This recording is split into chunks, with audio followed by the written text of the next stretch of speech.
I started in 2008 as West Jersey Secretary, 2009 as Vice President, 2010 as President-elect. In 2012 I became President of West Jersey.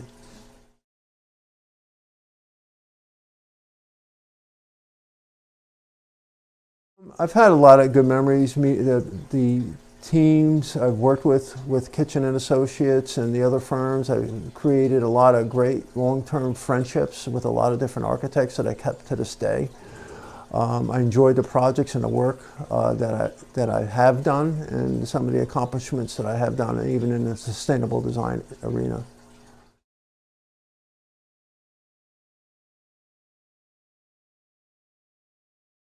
I found it to be a great resource, especially with projects, or if I had any kind of issues, I could always rely on another colleague in an area I've been familiar with to give me some direction as to whether I needed consultants, whether I needed to find a resource to research the particular problems I was engaged on those particular projects. So in that sense, it's been great. And I also enjoyed the community involvement through AIA and a lot of different projects that we've worked on, whether it was through L&GA or the COTE committee.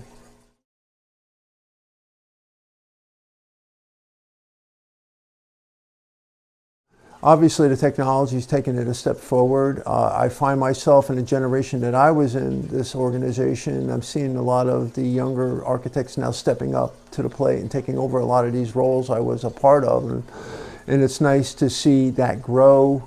I also, one thing when I was in West Jersey, Jim Del Grasso, who was the 2013 president, we had gotten together to start a weekend forum for young architects where we could expose them to certain things they weren't getting with the firms we were with. We would relate some of our experiences and project experiences and try to get them motivated and to think about the field a little differently than from what they learned in school.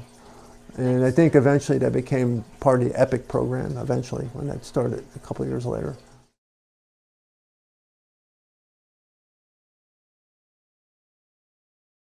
I would have to say, mainly on the sustainable design side. When I was, Kirby was my partner in Arch Design Architects, which is a firm I started back in 2002. We did his summer home, and we wanted to do LEED Platinum for residential.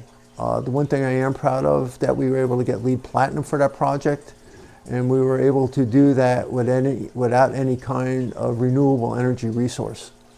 So that is one project I was really proud of, that you can do a very environmentally friendly home without having to include the energy component of that, which was a big thing, the main reason, like whether it was solar or whatever, to get that certification.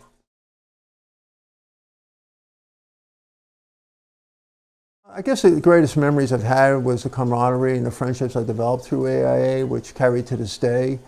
Being involved with the L&GA committee, the Legislation and Government Affairs Committee, I worked on a lot of the different bills with our membership there to try to get them through to make our profession a little better as well, whether it's some kind of, say, sprinklers for residential construction or any of those particular items that we were trying to push through and lobby for in our state. So I got involved with that, and also on the committee, also getting involved with that and teaching other architects through the symposiums that we put together on things that we can do to help better our field and better the environment that we're building in.